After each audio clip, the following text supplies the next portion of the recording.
सावन अपनी समाप्ति की ओर है, आप जानते ही हैं, लेकिन अभी भी 4 दिन बाकी हैं। आपको सावन से जुड़ी हर वो जानकारी दूंगी जो कहीं और नहीं मिलेगी। आज आपसे शिव जी की तीसरी आंख की बात करूंगी। आज आपको बताऊंगी शिव जी की तीसरी आंख में कितनी ताकत है, कितनी शक्ति है। आपको पता चलेगा कि शिव जी की तीसरी आंख आपको कैसे बुरी नजर से बचाएगी। और आज आपकी आंख की बात भी होगी। आपकी आंख फड़कने का मतलब क्या होता है और आंख के आसपास वाला तिल क्या कहता है, सब बताऊंगी। आइए बात करते हैं आज के पहले महा उपाय के बारे में। क्या बिजनेस आपको स्टैब्लिश करने में दिक्कत आ रही है? ऑफिस, दुकान, दफ्तर में पीले रंग की चीजों को यूज करें। पूजा घर में हल्दी की माला लटकाएं। लक्ष्मी माँ को लड्डू का भोग लगाएं। सबसे पहले शिव के तीसरे नेत्र की बात करते हैं। ये जानकारी आपको दिए देती हूँ। शिव जी की तीसरी आंख के बारे में सावन में जान लीजिए, आपको बहुत बहुत लाभ होगा। माना जाता है भगवान शिव की तीनों लोकों पर नजर रहती है। उन्हें सृष्टि के प्रलय का कारक भी माना जाता है।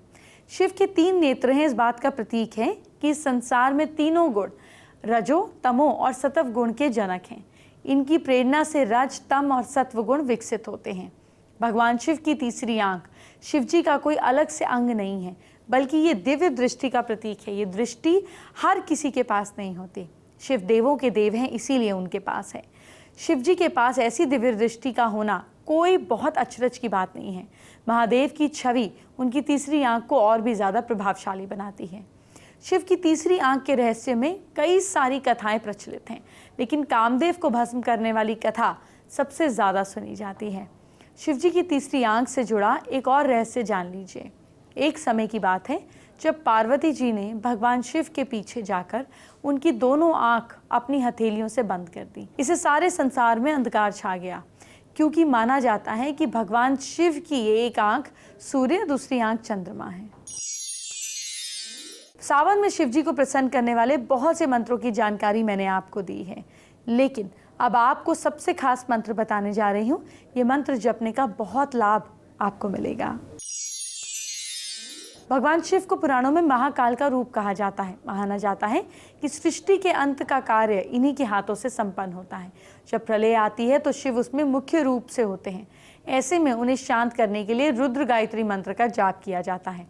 अगर आपके जीवन में किसी भी तरह का डर है या काल सर्प दोष सता रहा है तो इस मंत्र का जाप करें। यह मंत्र हर तरह के डर से आपको बचाता है। मंत्र बहुत आराम से बोल रही हूँ, नोट कर लीजिएगा। ओम तत्पुरुषाय विद्महे महादेवाय धीमहि तनो रुद्र प्रचोदयात्। शिव जी का तीसरा नेत्र आपको हर बुरी नजर से बचाता है। आपको पहले वो लक्षण बता देती हूँ जिससे आपको पता चलेगा कि आपको या आपके किसी खास को बुरी नजर लगी है, और फिर उस नजर को कैसे उतारना है वो भी बता दूंगी। आज भी नजर दोष, पति पत्नी की अनबन, दुकान में लगी नजर आदि के काम आते हैं। महिलाओं के सिर दर्द की बीमारी हो या फिर उल्टी आना आदि हो, अनाप शनाप बकने लगना, रखवालों को अपने से दूर करना, कठोर बात करना, ये सारे सिम्टम्स जो हैं ये नज़र लगने के हैं। लड़ाई झगड़ने की आदत बन जाना, खाने में ज़्यादा खट्टाई का प्रयोग करने लगना, और तो और छाछ आदि पीने की इच्छा रखना, इसके साथ साथ घर की महिलाओं से बैर रखने लगना, नाखून चबाते रहना, दुकानदारी चलते चलते अचानक रुक जाना, अचानक क्लाइंट्स का या कस्टमर्स का कम आ जाना, कुछ समय बाद मन बदल जाना उनका आना, और बिना कुछ खरीदे वापस चले जाना, आपकी दुकान का सस्ता सामान छोड़कर कस्टमर साथ वाला महंगा सामान खरीद ले। ये सारे सिम्टम्स हैं। किसी अच्छे काम को शुरू करने ही कोई ना कोई अड़चन आ जाना, कोई ना कोई डिले हो जाना, सोने वाले बिस्तर पर लाल या काली चींटियों का घूमने लग जाना, ओढ़ने बिछाने वाले कपड़ों में अजीब सी बदबू का आना शुरू हो जाना, स्किन में बिना किसी कारण के खुजली, इचिंग होने लगना, और ये सारी सिचुएशंस चीज़ें देखने को मिलती हैं। अब उपाय भी जान लीजिए। नज़र लगे व्यक्ति के सिर के ऊपर से दूध 3 बार उसार कर डॉग को पिला दें। ऐसा करने से नज़र उतर जाती है। नज़र लगे इंसान को डेली हनुमान आराधना करनी चाहिए। कभी भी सफ़ेद मिठाई खाकर घर से बाहर नहीं जाना चाहिए। अगर कोई ऐसी स्थिति है किसी अचानक काम पे जाना पड़ जाए तो तुलसी के 5 पत्ते जल से सेवन करके जाएं। सेवन करते वक्त मन ही मन विष्णु श्री विष्णु बोलते रहें। सुंदर बागवानी भी नज़र दोष से नहीं बच पाती। ऐसी सिचुएशन में तुलसी का पौधा लगाना चाहिए। सुंदर पौधों की जड़ के पास काले रंग की कौड़ी रखनी चाहिए। 11 पौधों के पास एक कौड़ी ज़रूर रखनी चाहिए। महीने में 2-3 बार घर में कपूर ज़रूर जलाएं। ये प्रयोग बहुत प्रभावशाली है। बच्चों को मोती चांद का लॉकेट और नज़रबंद लगाएं।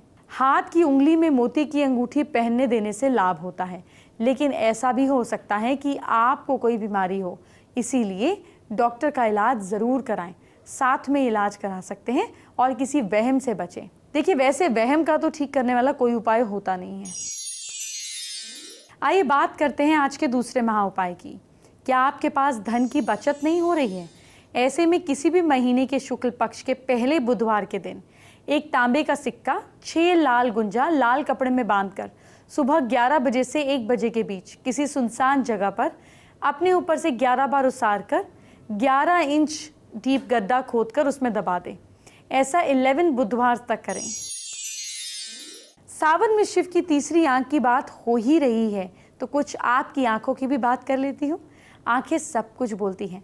आपको ये बता दूं कि कैसे सामने वाले की आंख को पढ़ें आप उनका स्वभाव भी जान सकते हैं। वो कहते हैं ना, आंखें झूठ नहीं बोलती। सबसे पहले बात काली आंखों की करती हूँ। बहुत ही कम लोगों की आंखों का रंग जो है वो काला होता है, जिसे हम काली आंख समझते हैं। एक्चुअली में वो दरअसल गाढ़ा ब्राउन, डार्क ब्राउन कलर होता है।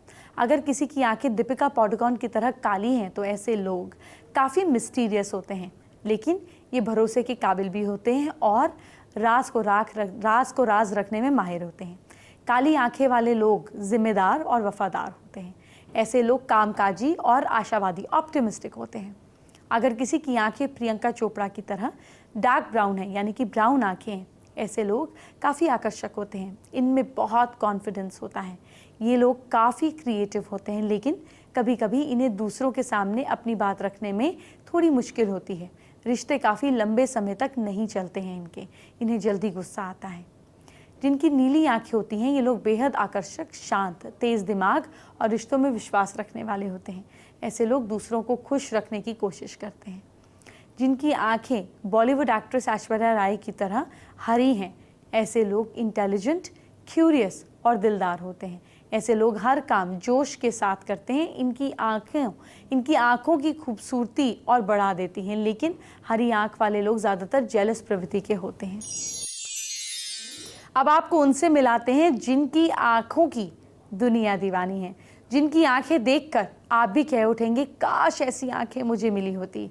आइए उन्हीं से जानते हैं वो अपनी आंखों की केयर और मेकअप कैसे करती हैं। दोस्तों, जब बात हो आंखों की, नजरों की, तो हम नजर की सोनिया को कैसे मिस कर सकते हैं। सोनिया, बहुत बहुत स्वागत है आपका। Thank you. तो रूबी से आज हम जानने वाले हैं कि ये अपनी आंखों का, इतनी खूबसूरत आंखों का ख्याल कैसे रखती हैं। तो रूबी, क्या क्या अपने दर्शकों को बताना चाहेंगे, आप ख्याल कैसे रखती हैं अपनी आंखों का, किस प्रकार का मेकअप करती हैं? All up to you. मैं यूजुअली अदरवाइज जब मैं घर पर होती हूँ तो मैं सिर्फ लैशेस को एनहांस करती हूँ, बिकॉज अगर आप अपनी आंखों में मस्कारा लगाएं लोअर लैश लाइन में भी, तो it really opens up your eyes और आपकी आंखें बहुत ही बड़ी और खूबसूरत लगती हैं। So that on a normal day. And eyeliner is a must, क्योंकि वो आपकी आंखों को हाईलाइट कर देता है, अच्छे से शेप दे देता है। सो आई थिंक या mascara and eyeliner is a must have अगर आपको खूबसूरत आंखें चाहिए तो। सोनिया, आप डेली बेसिस पे मेकअप करती हैं, एक्ट्रेस हैं, अदाकारा हैं, आप आंखों का ख्याल कैसे रखती हैं? बिकॉज हम जैसी लड़कियां, आप जैसी लड़कियां काफ़ी आंखों को काफ़ी खूबसूरत बनाने के लिए मेकअप करती हैं, लेकिन ख्याल कैसे रखा जाए? ख्याल आप ऐसे रख सकते हैं कि मैं यूजुअली जब घर जाती हूँ तो मुझे वैसे प्रिस्क्रिप्शन लेंसेज हैं, क्योंकि मुझे दिखाई नहीं देता तो मैं चश्मे पहनती हूँ अदरवाइज जब मैं घर पर होती हूँ तो आई हैव आई ड्रॉप्स जो मैं यूज़ करती हूँ रात में सोने से पहले, ताकि मेरी आंखें थोड़ी कूल हो जाएं। और I wash my eye splash water on my eyes, आँखों में पानी डालती हूँ। और हाँ,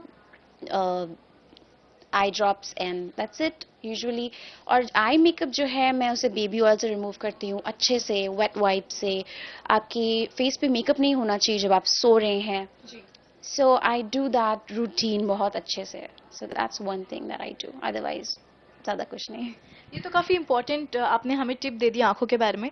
आपकी आँखें आप किस तरह कैटेगराइज़ करती हैं? छोटी आँखें हैं, मोटी आँखें हैं, पतली आँखें हैं, how do you categorise? I have almond shaped eyes, जिसे कहते हैं बादामी शेप की आंखें हैं मेरी. मेरी आंखें ज़्यादा बड़ी नहीं हैं, बट हाँ, मेरी आंखें गोल हैं. तो काफ़ी गोल मटोल सी लगती हैं मेरी आंखें ऑन स्क्रीन भी. यूजुअली मैं विंग्ड आईलाइनर करती हूँ अपनी आंखों पे, ताकि उसे अच्छा और ब्यूटीफुल सा शेप मिले. बादामी आंखें वैसे अच्छी होती हैं, बहुत कम होती हैं, बट हाँ, that's how I give a good shape to my eyes. और कोई भी दे सकता है आजकल. अगर आप विंग्ड आईलाइनर ट्राई करें तो आपकी आंखें भी बहुत खूबसूरत लगेंगी. And lashes are a must. एक कोई फॉरएवर टिप अगर आप अपने दर्शकों को, अपने फैंस को देना चाहें कि आँखों का ख्याल इस तरीके से रखें, तो वो क्या होने वाला है? अपनी आंखों, फर्स्ट एंड फॉरमोस्ट, आजकल हम बहुत ज़्यादा टीवी देखते हैं, बच्चे भी, वो टाइम चला गया है जब आप फ्रेंड्स के साथ खेलते थे. सब आजकल टैबलेट्स पे लगे हुए हैं, मोबाइल्स पे, हम सब. सो आई थिंक हमें वो कम करना चाहिए. एक हैबिट मैं खुद अपने में वो कोशिश कर रही हूँ कि मैं ज़्यादा मोबाइल ना देखूँ, बुक्स पढूँ, और उससे आंखें खराब होती हैं. अखियों के झरोखों से मैंने देखा जो सावरे. आइए बात करते हैं आज के तीसरे महा उपाय की. क्या घर में किसी को बुरी नज़र लग गई है? ऐसे में नज़र दोष से पीड़ित व्यक्ति के सिर से पैर तक 7 बार नींबू वार दें. आंखों की बात हो ही रही है तो आप सभी के दिल में एक सवाल हमेशा आता है, आखिर आंख फड़कने से अच्छा होता है या बुरा? आखिर आंख पर तिल का मतलब क्या है? तो आइए आपके इन सवालों के जवाब दे देती हूँ. महिलाओं के लिए बाईं आंख का फड़कना, लेफ्ट आई का फड़कना, मतलब आपके जीवन में शुभ संकेत का इशारा है. अगर बाईं आंख चारों दिशा में फड़के, ऐसे ऐसे सब तरफ फड़के, इसका मतलब अगर आप कुंवारी हैं तो आपकी शादी के योग जल्दी ही बनने वाले हैं. लड़के या पुरुषों के लिए बाईं आंख के फड़कने का संकेत क्या है? पुरुषों के लिए बाईं आंख के फड़कने का ये संकेत है कि आपके जीवन में अब मेहनत और कष्ट का समय नज़दीक आने वाला है. महिलाओं की यानी कि फीमेल्स की राइट आंख फड़कने का मतलब ये है कि अगर किसी लड़की की, फीमेल की राइट आंख फड़क रही है तो आपके लिए अच्छा नहीं है, इसको अशुभ भी कह सकते हैं. और अगर मेल्स की राइट आंख फड़कने का संकेत होता है, इसका मतलब कि बेसिकली आपकी अगर दाईं आंख मेल्स की फड़कती है, इसका मतलब कि आपके जीवन में कोई शुभ समाचार आने वाला है, जैसे कोई प्रमोशन मिलने वाला है, नौकरी में, बिजनेस में कोई फायदा, आपकी ग्रोथ की तरफ ये इशारा करती है. अगर आपकी दोनों आंखें एक साथ में फड़क रही हैं तो आपको कोई पुरुष दोस्त या सहेली मिलने वाली है जल्दी ही, जिससे आप काफ़ी समय से नहीं मिले, उनसे मिलने वाले हैं. अब आंख के आसपास मौजूद तिल की बात कर लेते हैं. आईब्रोज पर तिल, यानी दोनों आईब्रोज पर अगर तिल हो या दोनों आईब्रोज में किसी एक पर तिल हो तो बहुत ट्रैवल करनी पड़ेगी. राइट आईब्रो पर तिल सुख और बाईं आईब्रो पर तिल हैप्पी मैरिड लाइफ की ओर संकेत करता है. आँख की आईबॉल के पास तिल होना, अगर राइट आई के अंदर तिल है तो बहुत ऊंचे विचारों वाला होगा. लेफ्ट आई की अगर आँख के अंदर तिल होगा तो अक्सर विचार अच्छे नहीं होते. और जिनके आई के अंदर तिल होता है ये लोग इमोशनल होते हैं. अगर पलकों पर यहाँ पर तिल हो तो संवेदनशील होते हैं. अब आपको शिवजी के कुछ और अवतारों के बारे में बता देती हूँ. शिवजी के एक और अवतार है अश्वत्थामा. महाभारत के अनुसार पांडवों के गुरु श्री द्रोणाचार्य के पुत्र अश्वत्थामा काल, क्रोध, यम और भगवान शंकर के अंशावतार थे. आचार्य द्रोण ने भगवान शंकर को पुत्र के रूप में पाने के लिए घोर तपस्या की थी और भगवान शिव ने उन्हें वरदान दिया था कि वो उनके पुत्र के रूप में जन्म लेंगे. शिव ने द्रोण के बलशाली पुत्र अश्वत्थामा के रूप में अवतार लिया. ऐसी मान्यता है कि अश्वत्थामा अमर हैं. यही वजह है कि आज धरती पर वो निवास करते हैं. शर्भावतार एक और शंकर भगवान के ये छठे अवतार हैं. शर्भावतार में भगवान शंकर का स्वरूप आधा हिरण और आधा शरभ पक्षी का है. जी हाँ, इस अवतार में भगवान शंकर ने नरसिंह भगवान की क्रोध अग्नि को शांत किया. फिर एक और अवतार है गृहपति अवतार. जी हाँ, भगवान शंकर का 7वां अवतार है ये गृहपति. इनकी कथा इस प्रकार है कि नर्मदा के तट पर धर्मपुर नाम का एक नगर हुआ करता था. वहाँ विश्वानगर नाम के एक मुनि थे. उनकी पत्नी शुचिमती रहती थी. मुनि ने शिव की पूजा की। उनकी पूजा से प्रसन्न होकर भगवान शंकर ने अवतार लेने का वरदान दिया। भगवान शंकर पुत्र रूप में प्रकट हुए। कहते हैं पितामह ब्रह्मा ने ही उस बालक का नाम जो है गृहपति रखा था। फिर थे ऋषि दुर्वासा। सती अनुसुईया के पति महर्षि अत्रि ने ब्रह्मा के निर्देश से ऋषिकुल पर्वत पर तप किया। फिर उनके तप से प्रसन्न होकर ब्रह्मा, विष्णु और महेश तीनों उनके आश्रम पर आए। उन्होंने कहा, मेरे अंश से तुम्हारे 3 पुत्र होंगे जो त्रिलोकी में विश्वक, जो पूरे त्रिलोक में बहुत ही ज़्यादा फेमस होंगे और अपने माता पिता का यश बढ़ाने वाले होंगे। समय आने पर ब्रह्मा जी के अंश से चंद्रमा उत्पन्न हुए, विष्णु के अंश से दत्तात्रेय उत्पन्न हुए और रुद्र के अंश से मुनिवर दुर्वासा ने जन्म लिया। आइए बात करते हैं आज के चौथे महाउपाय की। क्या घर में बहुत नेगेटिव एनर्जी है? घर में नेगेटिव एनर्जी को दूर करने के लिए नींबू का पेड़ लगाएं। एंटरटेनमेंट की बात बाद में, पहले आपके कल फ्यूचर की बात। क्या करना है आपको अपनी राशि के हिसाब से मुझसे जानिए। सबसे पहले मेष राशि की बात। मेष राशि के लोग, कल आप चाय ज़्यादा ना पिए, एसिडिटी की दिक्कत हो सकती है। लक साथ दे रहा है आपका कल के दिन 64%। वृषभ राशि के लोग, अपनी बहन से झगड़ा ना करें। लक साथ दे रहा है आपका 55%। मिथुन राशि के लोग, फालतू की चीज़ें ना खरीदें आप। किस्मत साथ दे रही है आपका 58%। कर्क राशि के लोग, अपने से बड़ों का सम्मान करें। भाग्य साथ दे रहा है आपका कल के दिन 62%। सिंह राशि के लोग, कल दिन में खूब पानी पीजिएगा। भाग्य साथ दे रहा है आपका 60%। कन्या राशि के लोग, शिव जी का नाम लेंगे सारे काम बनेंगे। लक साथ दे रहा है आपका 70%। तुला राशि के लोग, खाने के बाद सौंफ ज़रूर खाइए। भाग्य साथ दे रहा है आपका 68%। वृश्चिक राशि वाले लोग, दिन में नींबू पानी ज़रूर पीजिए। किस्मत साथ दे रही है आपका 66%। धनु राशि के लोग, अपने कंधों का खास ख्याल रखें। लक साथ दे रहा है आपका 59%। मकर राशि के लोग, ज़्यादा पैसे खर्च ना करें। किस्मत साथ दे रही है आपका 61%। कुंभ राशि के लोग, हरी सब्जियां ज़रूर खाएं। भाग्य साथ दे रहा है आपका 65%। और मीन राशि के लोग, बाहर का पानी बिल्कुल ना पिएं। लक साथ दे रहा है आपका 55%। आइए बात करते हैं आज की स्पेशल एस्ट्रो टिप का। देखिए, अगर आपका शनि अच्छा नहीं है तो आप अपनी आँख में काला काजल ना लगाया करें। अगर आपका शुक्र अच्छा है तो आप अपनी आँख में वाइट, अंदर आजकल वाइट काजल आता है ना, वाइट काजल लगाया करें। अगर आपका बुध अच्छा है तो अपनी आँख के अंदर आप ग्रीन काजल लगा सकती हैं। राहु के अच्छे रिजल्ट्स के लिए ब्लू काजल अपनी आँख के अंदर लगाएं। केतु के अच्छे रिजल्ट्स के लिए ग्रेइश ब्राउनिश काजल अपनी आँख के अंदर लगाएं। ऐसा कर कर आप अपने काजल से अपने प्लैनेट्स को भी अनुकूल कर सकती हैं। पूजा रानी ने हमारे साथ अपनी प्रॉब्लम शेयर की है। बेसिकली पूजा का स्टाफ उनके पास नहीं रुकता है, जिससे वो परेशान है। उपाय जानना चाहती हैं। पूजा स्टाफ की स्टेबिलिटी के लिए आप 2 काम करिए। अपने ऑफिस के साउथ वेस्ट में एक नंदी बैल रखिए जिनका चेहरा जो है सेंटर की तरफ हो। और दूसरी बात, अपने स्टाफ से प्यार से बात किया करें। मैं आपसे झटपट आज का 5वां महाउपाय शेयर करती हूँ। क्या नौकरी जाने का डर सता रहा है आपको? हर मंगलवार को मीठी बूंदी का प्रसाद लेकर मंदिर में चढ़ाकर लड़कियों में बांट दें। ऐसा आप 4 मंगलवार करें। कल हम बात करेंगे आपकी खास पायल की, आपके घर से बाहर निकलने वाली नेगेटिव एनर्जी की, और सावन से जुड़ी आपको स्पेशल इन्फॉर्मेशन दूंगी कल। लेकिन अभी मुझे इजाज़त दीजिए। अपना ख्याल रखिए। Bye bye, take care. ओम नमः शिवाय।